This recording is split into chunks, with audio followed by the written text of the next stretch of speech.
Magahi recording studio Samastipur से पूरा।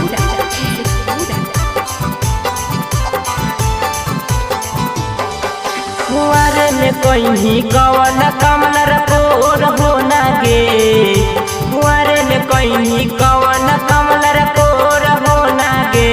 छौड़ी ढकनी पानी में डूब के तुम मर जोना गे, छौड़ी ढकनी पानी में डूब के तुम मर जोना गे।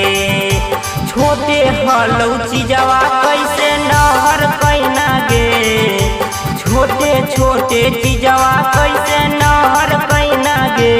छौड़ी ढकनी पानी में डूब के तुम मर जोना गे, छौड़ी ढकनी पानी में डूब के तुम मर जोना गे।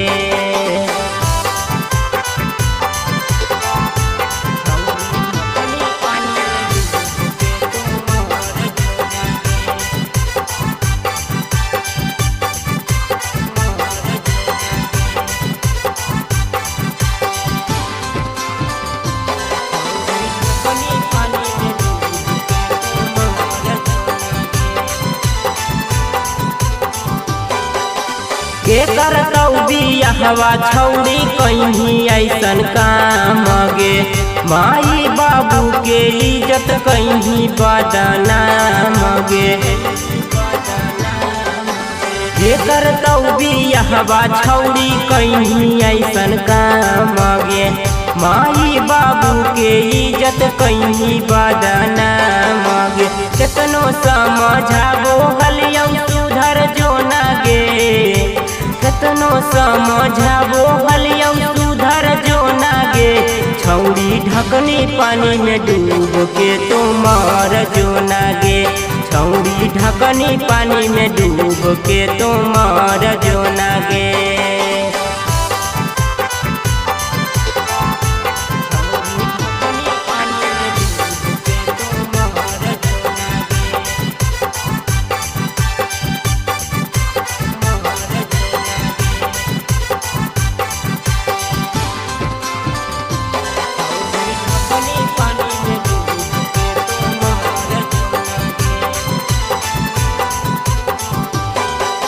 मुखिया के रहड़ में तू की करे लेगे नहीं, साचे सच बतई है छौड़ी केकरा केकरा दे नहीं।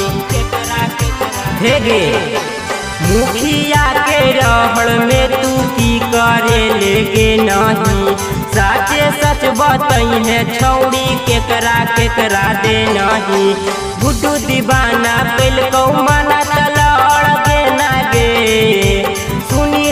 संत कैल कौ मना तलड़ के ना गे। छौड़ी ढकनी पानी में डूब के तू मर जोना गे, छौड़ी ढकनी पानी में डूब के तू मर जोना गे। Presented by Magahi films.